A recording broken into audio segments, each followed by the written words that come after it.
what do you think, if at all, these potential sanctions are going to do to curb Lukashenko's appetite to continue breaching one's, the own freedom of speech and democracy back home?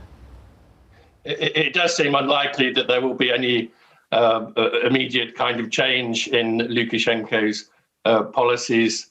Very clearly, he regards it as an existential issue, crushing these protests, restricting this opposition. And, in the past, we have not really seen sanctions like this having any kind of immediate political effect. I think the question really is whether in the long term, if these are sustained over some period of time, it would result in some kind of change of attitude on the part of Lukashenko. But I think at the moment that is looking a long way off. Well, from an economic perspective, the EU could have gone down a more nuclear route. They could have decided to cut off the gas pipeline. They could have decided to temporarily halt buying oil and gas from Russia, which obviously passes through Belarus, but they didn't go down that route. Why is that the case? And is it correct, in your view, to read that as Russia still having significant political leverage over the situation right now?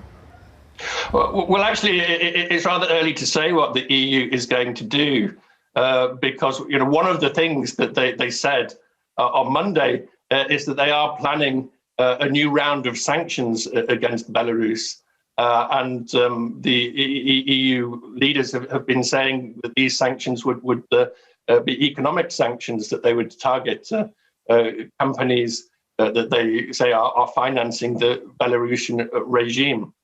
And this opens up a whole very big questions, because there's quite a lot of ambiguity about what exactly they mean. What we know is that the Belarusian opposition is lobbying the EU and the West in general to impose very sweeping sanctions on Belarus. This would include the major export sectors. It would include oil, potash, the wood industry I saw mentioned, banking. So there's pressure to impose sweeping sanctions that would, in fact, affect Belarus's energy exports. But I think there's still a lot of debate within the EU about whether to go down that route, because we also see EU diplomats saying that they want to have targeted sanctions. That was in the official statement.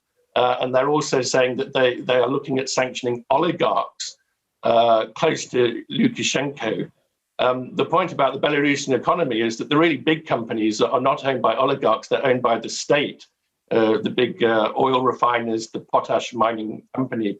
So there's a big question about whether the EU is willing to go after those companies. But I did see comments by the Dutch Prime Minister saying they were looking at going after those companies. So I think it's ambiguous. What I don't think is the case is that they want to pick a fight with Russia over this. So you could still have Russia continuing to send gas via its pipelines through Belarus.